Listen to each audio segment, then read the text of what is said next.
Hello everyone. Today we are going to start our new chapter, that is production function, right? So before going through this chapter, first of all we have to learn about the meaning of production. What do you mean by production? What is function, right? So production means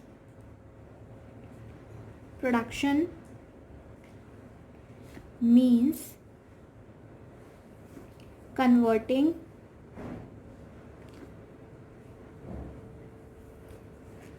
inputs into outputs. Production का मतलब क्या होता है? When we convert the input into output. जब हम inputs का मतलब यहाँ पर क्या है? We are talking about the raw materials. हम किसकी बात कर रहे हैं यहाँ पर? रॉ मटेरियल्स की बात कर रहे हैं. जब हमारे रॉ मटेरियल्स किस में कन्वर्ट हो जाते हैं? आउटपुट्स में कन्वर्ट हो जाते हैं, यानी कि फिनिश्ड गुड में कन्वर्ट हो जाते हैं, तब हम उसको क्या बोलते हैं? उस प्रोसेस को हम बोलते हैं production. So production is a process of transforming input into output. Production एक ऐसा प्रोसेस है जो हमारे इनपुट्स को हमारे आउटपुट्स में कन्वर्ट करता है, जो हमारे रॉ मटेरियल को हमारे फिनिश्ड प्रोडक्ट में कन्वर्ट करता है. Is it clear to all? अब हम बात करते हैं इनपुट्स क्या होता है ये. तो इन दिस चैप्टर इनपुट्स या हम कह सकते हैं फैक्टर्स ऑफ प्रोडक्शन. इनको हम फैक्टर्स भी बोल सकते हैं या इनपुट्स भी बोलते हैं. तो जो हमारे इनपुट्स होते हैं, they are of two types. If we are talking about the production function, then the inputs are of two types, that is fixed factor and second one is variable factor.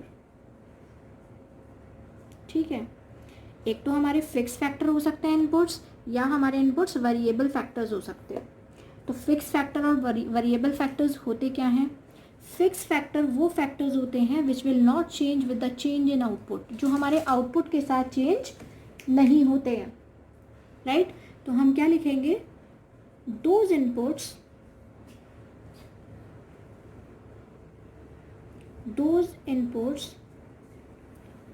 whose applications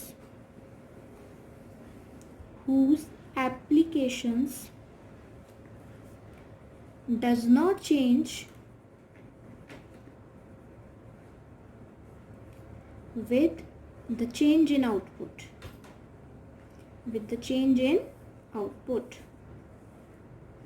fix factor वो factors होते हैं जो output के साथ change नहीं होते हैं, जबकि वेरिएबल फैक्टर्स वो फैक्टर्स होते हैं, पहले आप लिख लीजिए, then I will make you understood. Those inputs whose application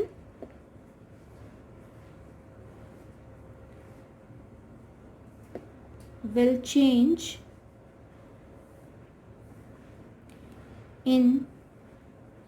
in output. Variable factors वो फैक्टर्स होते हैं जो हमारे आउटपुट के साथ क्या होते हैं? चेंज हो जाते हैं. अब देखिए, हम देखते हैं ये होते क्या हैं. फिक्स फैक्टर लाइक लैंड हो गई, आपकी मशीनरी हो गई, टूल्स हो गए, ये सब चीज़ें क्या हो गई? आपकी फिक्स फैक्टर्स हो गए. तो अब आप ये देखिए, जब हम कहीं कोई प्रोडक्शन करते हैं, हमने कोई प्रोडक्शन किया, तो एक ज़मीन पर प्रोडक्शन किया. आज हम प्रोडक्शन 100 यूनिट का कर लें उस ज़मीन पर, या 1000 यूनिट का प्रोडक्शन कर लें, ज़मीन तो उतनी ही रहेगी ना. हमें उसको प्रोडक्शन के हिसाब से बढ़ाना तो नहीं पड़ेगा, ना ही हम बढ़ाएंगे. जो भी हमारे पास मशीन है, हम उसी का यूटिलाइजेशन कर अपना प्रोडक्शन क्या करेंगे? बढ़ाएंगे. तो प्रोडक्शन तो बढ़ेगा, यानी कि आउटपुट तो बढ़ेगा, लेकिन जो हमारा फैक्टर्स हैं वो फैक्टर्स हमारे फिक्स ही रहेंगे. लाइक लैंड जितनी है हमारे पास उतनी ही लैंड रहेगी. प्रोडक्शन के साथ वो लैंड नहीं बढ़ेगी, राइट? लेकिन हमारा प्रोडक्शन बढ़ सकता है उस लैंड के ऊपर. मशीन हमारे पास एक ही है, तो we are not going to purchase the another machinery. Whatever the machinery we have to utilize that machinery only, right? तो हम ये कह सकते हैं, हमारे पास जितनी ज़मीन है उसी में हम 100 यूनिट प्रोड्यूस करेंगे, उसी में 1000 यूनिट प्रोड्यूस करेंगे, लेकिन लैंड उतनी ही रहेगी, मशीन्स उतनी ही रहेंगी, उसमें कोई चेंजेस नहीं होंगे. वो सारे फैक्टर्स हमारे होते हैं फिक्स्ड फैक्टर. वेरिएबल फैक्टर्स वो फैक्टर्स होते हैं जब हमारा आउटपुट बढ़ेगा तो वो भी बढ़ जाएंगे, जब हमारा आउटपुट कम होगा तो वो भी कम हो जाएंगे। फॉर एग्जांपल लेबर ले लेते हैं। हमारी जो लेबर होती है वो क्या होती है, जब आपको प्रोडक्शन बढ़ाना होता है तो आपकी लेबर को आपको बढ़ा देते हैं, और जब हमें प्रोडक्शन कम करना होता है तो हम लेबर को कम कर देते हैं, राइट। तो लेबर क्या हो गई, हमारी वेरिएबल फैक्टर्स हो गए। समझ आ गया आपको? तो ये चीज़ होती है हमारी वेरिएबल फैक्टर, जो आउटपुट के साथ चेंज हो जाती है, ठीक है। लेकिन फिक्स फैक्टर कभी आउटपुट के साथ चेंज नहीं होते हैं। तो these are the inputs or factors of production. These are two types of inputs of factors like fixed factor and variable factor. अब हम बात करते हैं आगे चलते। और आपका जो चैप्टर का नेम है प्रोडक्शन फंक्शन, तो प्रोडक्शन फंक्शन क्या है?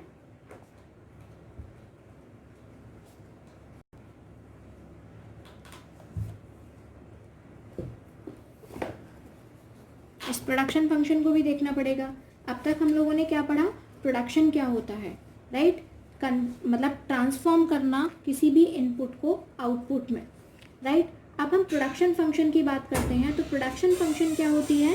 Production function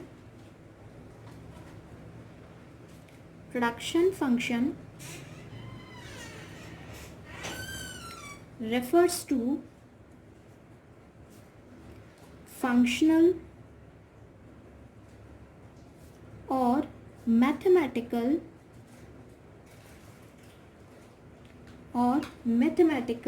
relationship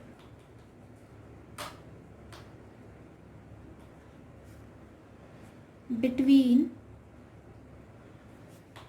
input and output, right. Production function क्या होता है? प्रोडक्शन फंक्शन एक मैथमेटिकल रिलेशनशिप होता है इनपुट और आउटपुट के बीच में, राइट। हम इसको कैसे डिनोट कर सकते हैं? हम इसको डिनोट कर सकते हैं like Q is equal to functional relationship between x1, x2 and so on भी हो सकता है, राइट। इसका मतलब क्या हुआ यहाँ पर? इसका मतलब हुआ कि आप जो आपका प्रोडक्शन फंक्शन है, production function is the functional relationship between the factors, between the inputs and outputs. ये आपके फैक्टर्स हैं, in fix factor and variable factor. तो आपका जो फिक्स फैक्टर है और वेरिएबल फैक्टर है, इनके रिलेशनशिप को, इनके फंक्शनल या मैथमेटिकल रिलेशनशिप को ही हम क्या बोलते हैं? प्रोडक्शन फंक्शन बोलते हैं। समझ आया आप लोगों को? इसके बाद हम बात करते हैं आपका जो प्रोडक्शन फंक्शन होता है इनके टाइप्स की। तो there are 3 types of production function. You can write over here like this, production function. जो आपका प्रोडक्शन फंक्शन होता है वो कितने टाइप्स का होता है? 3 टाइप्स का प्रोडक्शन फंक्शन हो सकता है आपका। First one is very short production function, second one is short production function, and third one is long run production function, right। Short run कर लीजिएगा इसको, short run production function and long run and very short run production function. अब देखिए production function जो होता है हमारा, हम इस चैप्टर में क्या पढ़ रहे हैं? लिटरली हम इस चैप्टर में क्या पढ़ रहे हैं? हम पढ़ रहे हैं प्रोडक्शन कैसे होगा हमारी का जो हमारी फर्म है, हमारी जो फैक्ट्री है, उसमें हमें प्रोडक्शन कैसे करना है, राइट। और हम प्रोडक्शन जब करेंगे तो हमें कितनी लेबर की ज़रूरत पड़ेगी, कितना लेबर कितना प्रोड्यूस करेगी। We are going to study all these things in this chapter, right. तो very short run production function में क्या होता है, आप पहले लिख लीजिए फिर मैं आपको समझाती हूँ। When all the inputs are fixed, पहले हम लिख लेते हैं उसके बाद मैं आपको समझाती हूँ। Here one input is fixed, is variable and other are fixed. Long run production function में क्या होता है? when all the inputs are variable, right? यहाँ पर आप जरा सा ऐसे हाईलाइट कर लीजिएगा इसको। ये फिक्स होते हैं यहाँ पर सारे, और यहाँ सारे ही वेरिएबल होते हैं। अब आप लोगों को अभी मैंने समझाया वेरिएबल फैक्टर्स और फिक्स फैक्टर क्या होते हैं, ये अच्छे से समझ में आ गया होगा कि fix factors are those factor which will not change with the change in output, जो आउटपुट के साथ चेंज नहीं होते हैं। लाइक आपकी लैंड है, ज़मीन है, बिल्डिंग है, मशीनरी है, ये सब आपके प्रोडक्शन के साथ चेंज नहीं होंगे। हम अपना प्रोडक्शन ज़्यादा करें, हम अपना प्रोडक्शन कम करें, या हम अपना प्रोडक्शन बिल्कुल ना करें, आपकी जो फिक्स्ड एसेट्स हैं, आपकी जो फिक्स्ड फैक्टर्स हैं, वो सेम ही रहेंगी, ठीक है। लेकिन वेरिएबल फैक्टर्स कौन से फैक्टर्स होते हैं? जो चेंज होते रहते हैं। जैसे हमने ज़्यादा प्रोडक्शन किया तो ज़्यादा लेबर को हायर कर लिया, हमारे यहाँ बिल्कुल प्रोडक्शन नहीं हो रहा तो सब लेबर को निकाल दिया, राइट? हमारे यहाँ कम प्रोडक्शन हुआ तो कम लेबर को हायर कर लिया। So these are the variable factors, ठीक है। तो प्रोडक्शन फंक्शन जो होता है वो 3 तरीके का होता है: very short run production function, short run production function and long run production function. अब वेरी शॉर्ट प्रोडक्शन फंक्शन क्या होता है? When all the inputs are fixed, यहाँ पर सारे ही इनपुट्स कैसे होते हैं? फिक्स्ड होते हैं, यानी कि वेरिएबल भी फिक्स्ड होते हैं और आपके फिक्स फैक्टर तो फिक्स्ड होते ही होते हैं। मेरे कहने का मतलब यहाँ पर ये है कि वेरी शॉर्ट रन प्रोडक्शन, अब हमें प्रोडक्शन करना है, एक फर्म है हमारी, एक फैक्ट्री है, उसमें हमें प्रोडक्शन करना है, लेकिन वेरी शॉर्ट का मतलब है हमारे पास टाइम बहुत कम है। मान लीजिए 5 मिनट्स और 10 मिनट्स हैं। अब 10 मिनट्स में आप ना तो लेबर को बढ़ा सकते हो, ना लेबर को घटा सकते हो, ना आप मशीन को कम कर सकते हो, फिक्स फैक्टर तो फिक्स ही रहेगा, ना आप कम कर सकते हो ना ज़्यादा कर सकते हो, ना आप लैंड को बढ़ा सकते हो, ना कहीं और जगह अपनी जो बिजनेस है, अपनी जो फर्म है उसको शिफ्ट कर सकते हो। Means you have a very very short period of time. तो जब बहुत कम समय है हमारे पास, बहुत ही कम समय है, तो हमारे जो जितने भी इनपुट्स होते हैं वो सारे कैसे होते हैं? फिक्स्ड होते हैं, वो चेंज नहीं हो सकते, ठीक है। शॉर्ट रन प्रोडक्शन फंक्शन में क्या होगा? जहां पर one input is variable and all other are fixed, जहां पर एक इनपुट तो वेरिएबल होगा और जितने भी अदर जो आपके इनपुट्स होंगे वो कैसे होंगे? फिक्स होंगे। फॉर एग्जाम्पल, आपके यहाँ लेबर तो बढ़ घट सकती है, लेकिन आपका जो मान लीजिए आपकी जो फैक्ट्री है, लैंड है, मशीनरी है, उसमें आप कोई चेंज नहीं करेंगे, उसको बोलते हैं हम शॉर्ट रन प्रोडक्शन फंक्शन। यानी कि यहाँ पर मान लीजिए आपके पास 1 साल, 1.5 साल या 2 साल हाईएस्ट इतना टाइम है, तो इतने टाइम में भाई मैं तो कहीं नहीं जाऊँगी अपनी फर्म को छोड़कर, जहाँ है मेरी फर्म वहीं रहेगी। लेकिन हाँ, उस टाइम पीरियड में मैं अपने लेबर को बढ़ा घटा सकती हूँ अकॉर्डिंग टू द प्रोडक्शन, तो उसको बोलते हैं हम शॉर्ट रन प्रोडक्शन फंक्शन, ठीक है।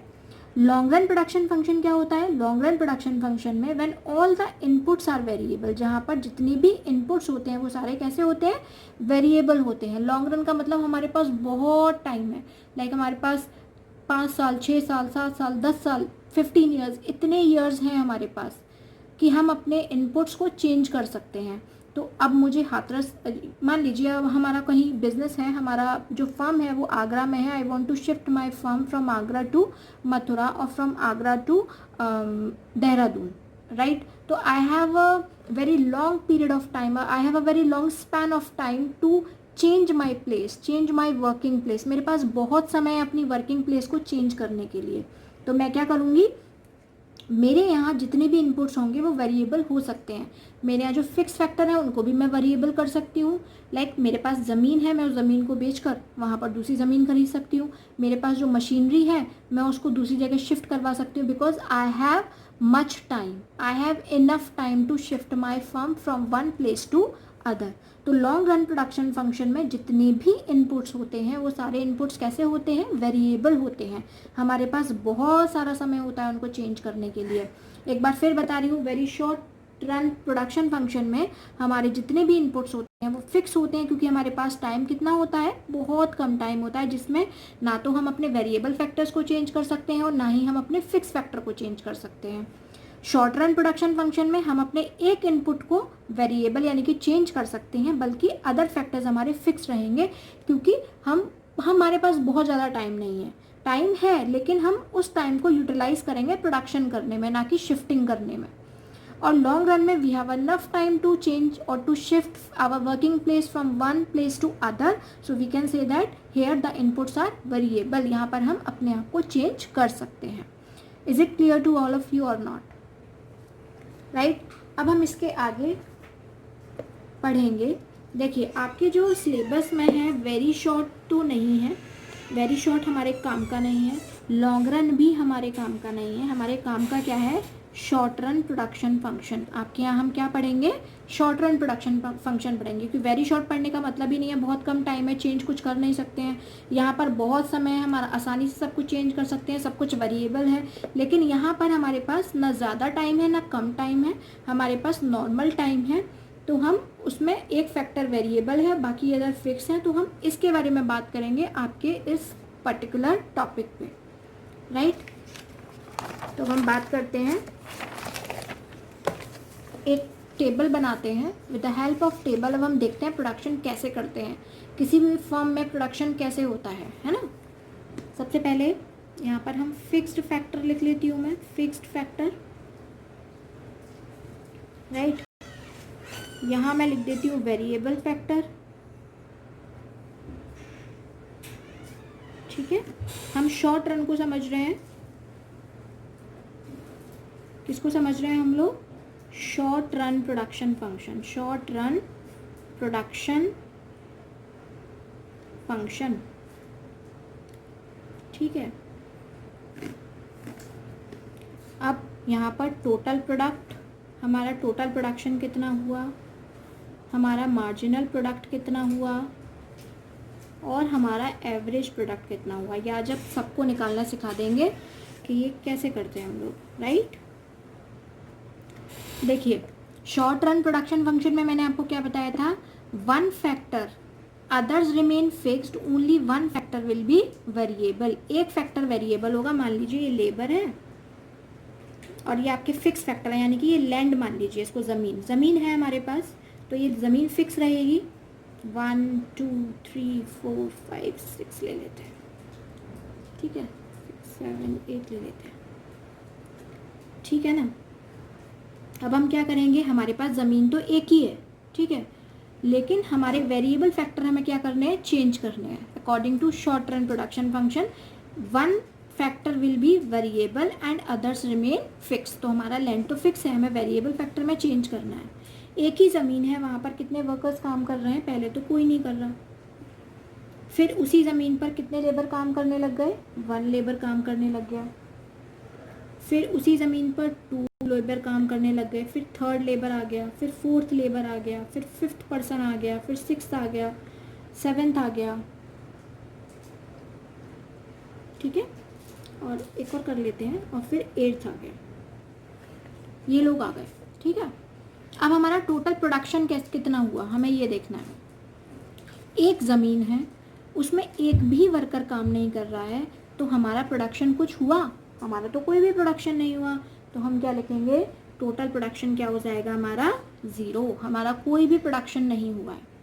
फिर उसी लैंड पर एक वर्कर काम करने के लिए आ जाता है।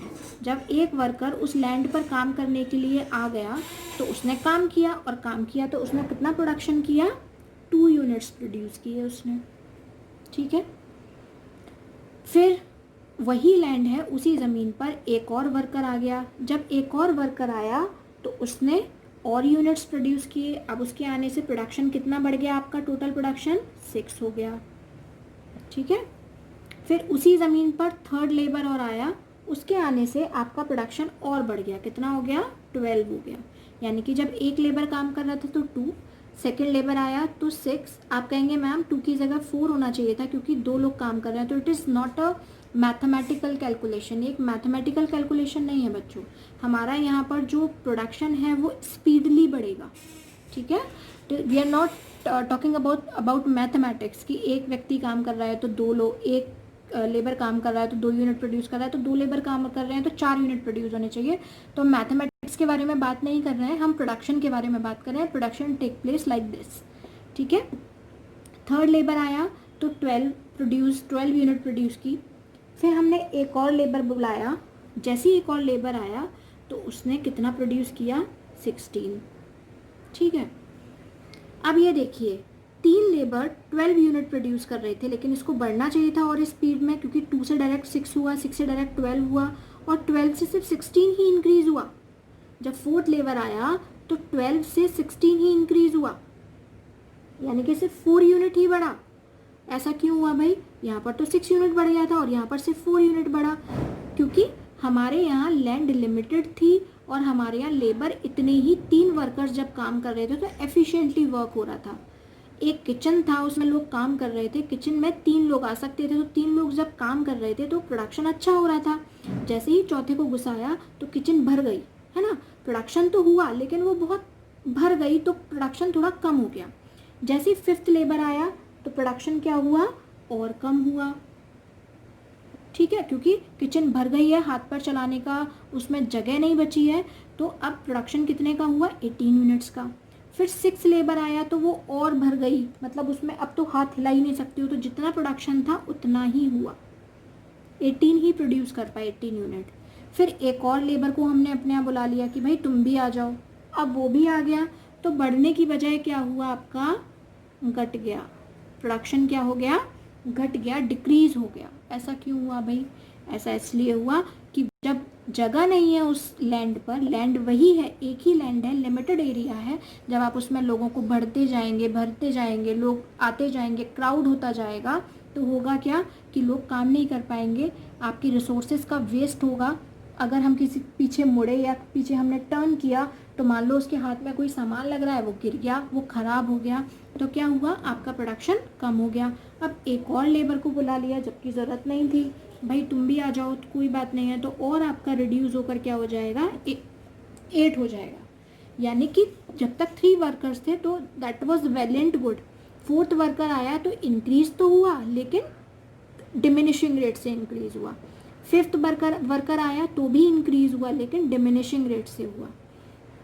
6th पर कांस्टेंट हो गया, 7th पर जाकर क्या हुआ, कम हुआ, डिक्रीज हुआ, फॉल होना स्टार्ट हुआ, और 8 पर तो बिल्कुल ही फॉल हो गया। ठीक है, तो जब हम स्टार्टिंग में, हम ऐसे कह सकते हैं, जब हम भाग रहे होते हैं प्रोडक्शन को, हम जो हम भागते हैं ना, दौड़ते हैं, रन करते हैं, उसके साथ कंपेयर कर सकते हैं। जब हम भाग रहे हैं तो स्टार्टिंग में जब हम भागे तो पहले 2 यूनिट से भागे, फिर और तेज हुए, फिर और तेज हुए, फिर तेज तो हुए लेकिन थोड़ा सा थक गए। ठीक है, तेज तो हो रहे हैं लेकिन थोड़ा सा थक गए, फिर थोड़ा सा और थक गए, फिर तो मतलब चला ही नहीं जा रहा था, फिर तो धीरे धीरे धीरे धीरे हम क्या हो गए, हमारी कंडीशन गिरने लग गई। तो this is called total production. इतनी बात समझ में आ गई आप लोगों को?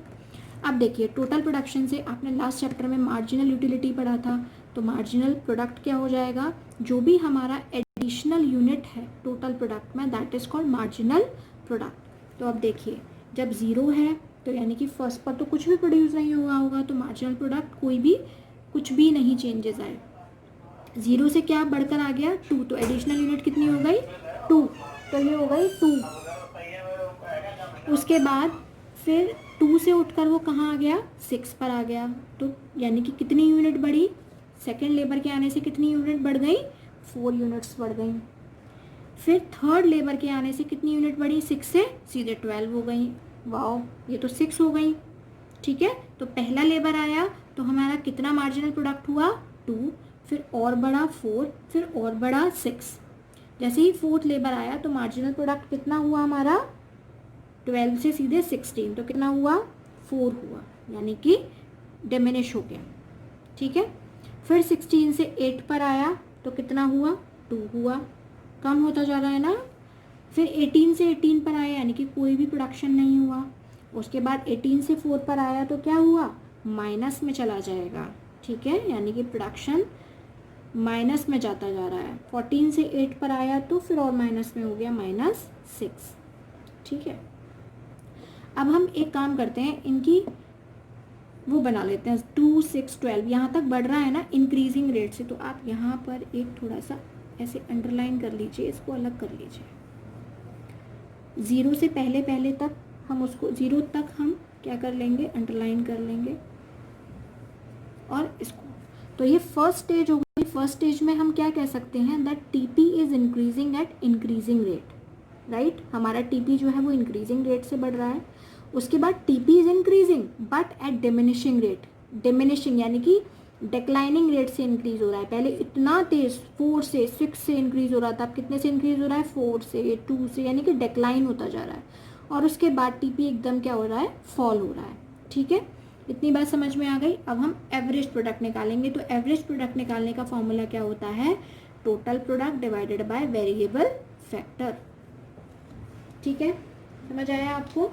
हमारा एवरेज प्रोडक्ट का फॉर्मूला क्या होता है, एवरेज प्रोडक्ट क्या होता है, average product it can be termed as the output per unit of variable input। ठीक है, इसको हम क्या बोलते हैं, output per unit of variable factor. अब आप ये देखिए टीपी कितना है, 0, 0 डिवाइडेड बाय 0 तो क्या आएगा, 0 आएगा। ठीक है, 2 डिवाइडेड बाय 1 तो क्या आएगा, 1। 6 डिवाइडेड बाय 2 कितना आएगा, 3। एवरेज प्रोडक्ट कितना आ रहा है, यानी कि हमारा ये क्या निकल कर आ रहा है, per unit of variable input, यानी कि द आउटपुट, हमारा आउटपुट निकल कर आ रहा है per unit of variable input, right.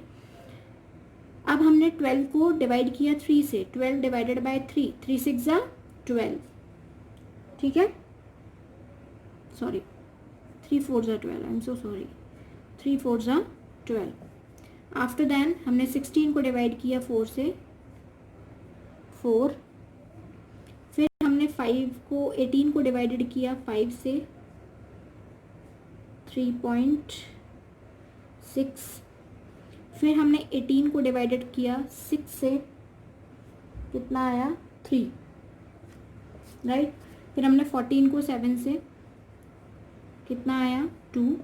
8 को 8 से तो आया 1। ठीक है, अब आप एक बात नोटिस करिए, इसमें एमपी जो है वो क्या कर रहा है, पहले तो इंक्रीज किया और फिर वो फॉल होना स्टार्ट हुआ। ठीक है, आपका जो एपी है वो पहले इंक्रीज हुआ, उसके बाद फिर वो भी फॉल होना स्टार्ट हुआ, राइट। तो इसका मतलब क्या हुआ, इसको हम ग्राफ की हेल्प से समझेंगे, डायग्राम की हेल्प से समझेंगे। ये डायग्राम हम ऐसे बनाएंगे, देखो पहले डायग्राम बना लेते हैं।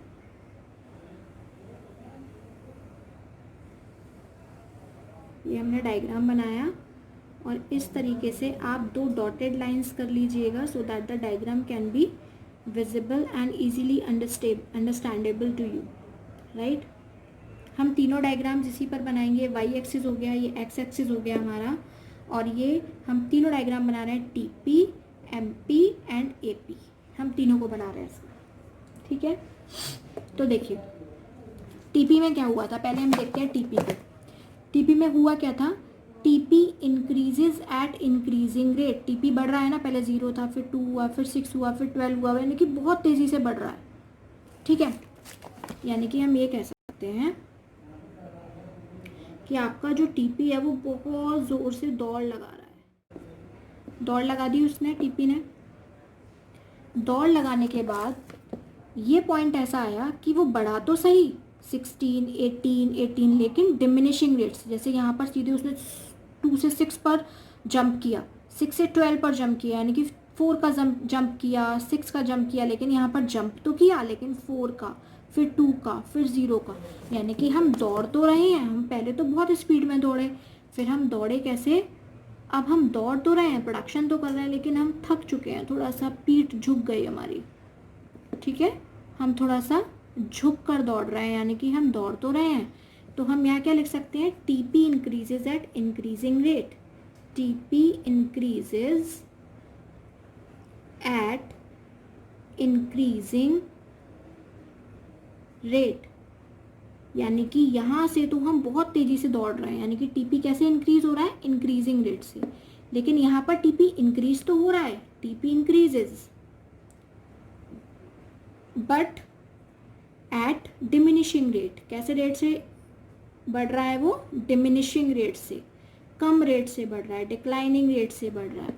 ठीक है, और डिमिनिशिंग रेट से बढ़ने के बाद फिर क्या हुआ, फिर वो लेस और फॉल होने लग गया, यानी कि वो पहले तो बढ़ रहा था, अब तो बढ़ भी नहीं रहा, अब क्या हो रहा है, फॉल हो रहा है। 14 हुआ, 18 से सीधे 14, यानी कि नेगेटिव में आ गया, 14 से सीधे 8, तो यानी कि टीपी क्या कर गया, फॉल कर गया। तो भाई यहाँ पर टीपी को गिरा देते हैं, ये टीपी फॉल कर गया, ठीक है। तो ये बन गया आपका टीपी कर्व। तो यहाँ पर सबसे पहले हम क्या लिखेंगे, सिर्फ टीपी के बारे में लिखते हैं, right. TP increases at increasing rate, ठीक है। टीपी कैसे रेट से इंक्रीज कर रहा है, इंक्रीजिंग रेट से। सेकंड नंबर पर हम क्या लिखेंगे, टीपी इंक्रीजेस, टीपी इंक्रीज कर रहा है बट एट डिमिनिशिंग रेट, कैसे रेट से इंक्रीज कर रहा है, डिमिनिशिंग रेट से इंक्रीज कर रहा है, राइट। थर्ड पॉइंट में क्या हुआ, टीपी फॉल्स, टीपी गिर गया, थक गया वो, ठीक है, वो थक कर गिर गया। ये चीज़ तो हो गई हमारी टीपी के बारे में। अब हम बात करते हैं एमपी कर्व और एपी कर्व के बारे में। अब आपको पता है, देखिए टीपी इंक्रीज हो रहा था तो एमपी भी क्या हो रहा था, इंक्रीज हो रहा था। टीपी डिक्रीज हो रहा था, इंक्रीज हो रहा था डिमिनिशिंग रेट से, तो आपका एमपी क्या हो रहा था, डिक्रीज हो रहा था और बिकम जीरो, ठीक है। तो पहले इंक्रीज हो रहा था तो ये भी इंक्रीज हो रहा है, ठीक है। तो हम क्या करेंगे, जब आपका ये इंक्रीज हो रहा है तो इसको भी, ये भी इंक्रीज हो रहा है, एमपी भी क्या हो रहा है, इंक्रीज हो रहा है। ये हमने इंक्रीज कर दिया, इसको इंक्रीज करने के बाद ये मान लीजिए यहाँ तक इंक्रीज हो गया, ठीक है। ये भी इंक्रीज हो रहा है, इंक्रीज हुआ, उसके बाद ये देखिए इंक्रीज होने के बाद जब ये गिरा तो ये भी गिरा, ये गिरा ना, 16, 18, 18, ये बढ़ तो रहा है लेकिन डिमिनिशिंग रेट से, लेकिन ये तो बिल्कुल गिर रहा है, 4, 2, 0, ठीक है। अब क्या होगा, आपका जो एमपी है वो पहले 4 हुआ, फिर 2 हुआ, और फिर एक पॉइंट ऐसा आया कि आपका एमपी 0 हो गया, 0 हो गया यहाँ पर आकर। और जब 0 हुआ, 0 होने के बाद सीधे वो क्या हो गया, नेगेटिव हो गया। तो 0 होने के बाद सीधे आपका कर्व क्या हो गया, नेगेटिव हो गया। तो ये कर्व हम क्या कह सकते हैं, इसको एमपी कर्व बोल सकते हैं, मार्जिनल प्रोडक्ट। इतनी बात समझ में आ गई। When TP increases at increasing rate, then MP also increases, right? When TP increases but at diminishing rate, then MP falls and becomes 0. And when TP falls, जैसे ही TP fall किया, then MP become negative. तो हम लिख सकते हैं इसके आगे, हम अभी लिखेंगे, पहले हम AP कर्व और बना लेते हैं। अब हम बनाएंगे AP कर्व। एपी कर्व में देखिए क्या है, ये क्या हो रहा है, जब इंक्रीज हो रहा है एमपी भी बढ़ रहा है, और जब टीपी इंक्रीजिंग रेट से बढ़ रहा है तो एमपी भी इंक्रीज हो रहा है और टीपी भी इंक्रीज, एपी भी इंक्रीज हो रहा है, 1, 3, 4 इंक्रीज हो रहा है ना। तो भाई इसको इंक्रीज कर देते हैं थोड़ा सा,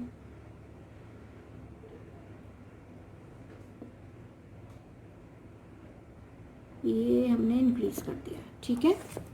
उसके बाद जब आपका टीपी इंक्रीज कर रहा है डिमिनिशिंग रेट से, तो एमपी फॉल कर रहा है और एपी भी क्या कर रहा है, फॉल कर रहा है। तो चलिए इसको भी फॉल करा देते हैं।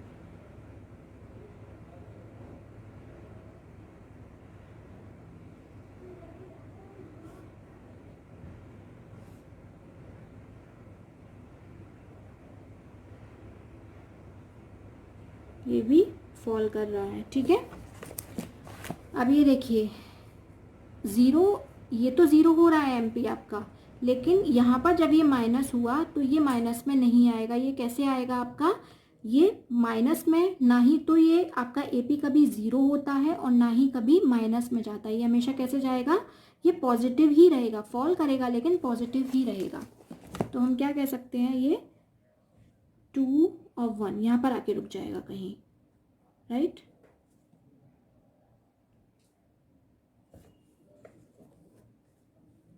अब आप ये देखिए, ये हमारा क्या हुआ, व्हेन टीपी इंक्रीजेस, जब आपका टीपी इंक्रीज कर रहा है at increasing rate, then MP and AP both are increasing. तो हम क्या लिख सकते हैं, एमपी एंड एपी राइजेस, दोनों क्या कर रहे हैं, राइज कर रहे हैं। Then AP and MP both rises.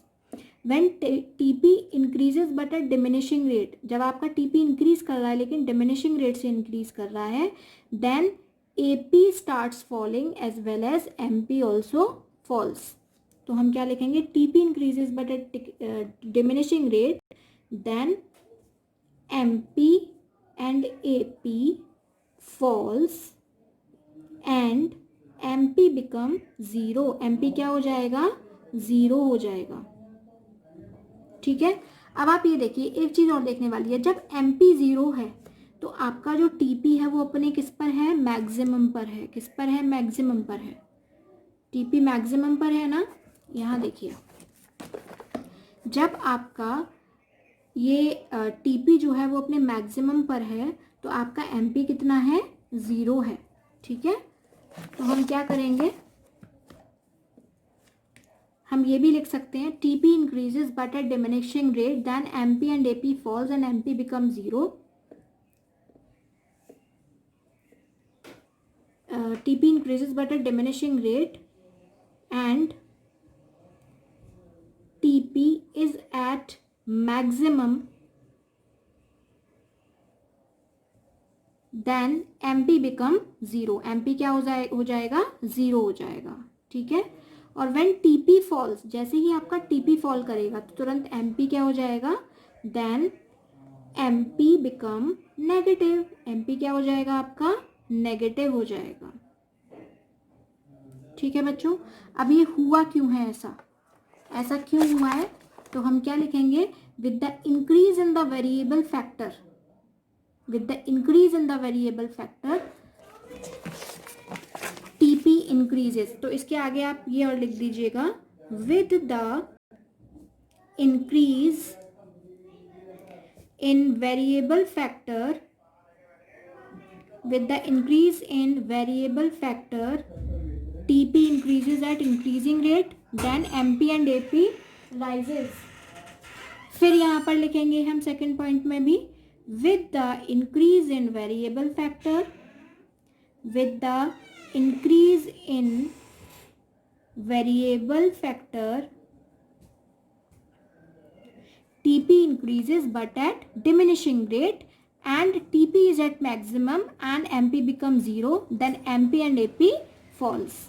Third point में क्या लिखेंगे, थर्ड पॉइंट में भी हम क्या कर रहे हैं, अपने जो वेरिएबल फैक्टर है उसमें इंक्रीमेंट कर रहे हैं, तो with the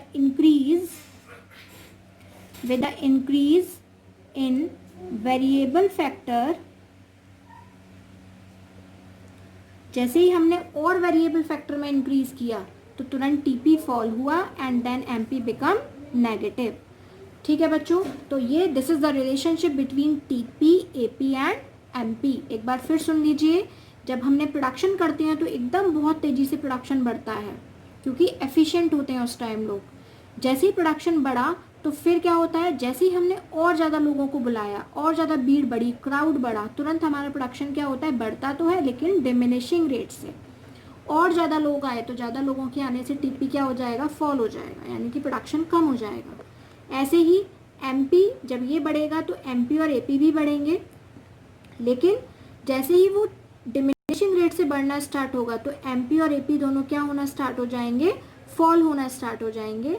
MP become zero when TP is at maximum. MP क्या हो जाएगा, ज़ीरो हो जाएगा जब टीपी टोटल प्रोडक्ट अपने मैक्सिमम पर होगा, लेकिन एपी कभी भी नेगेटिव नहीं होगा और ना ही कभी ज़ीरो होगा। MP becomes negative.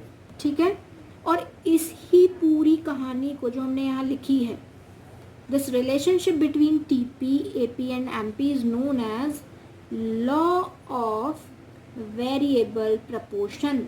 इसी पूरी कहानी को हम क्या बोलते हैं, law of variable proportion, right, या इसको हम रिटर्न्स टू फैक्टर भी बोलते हैं।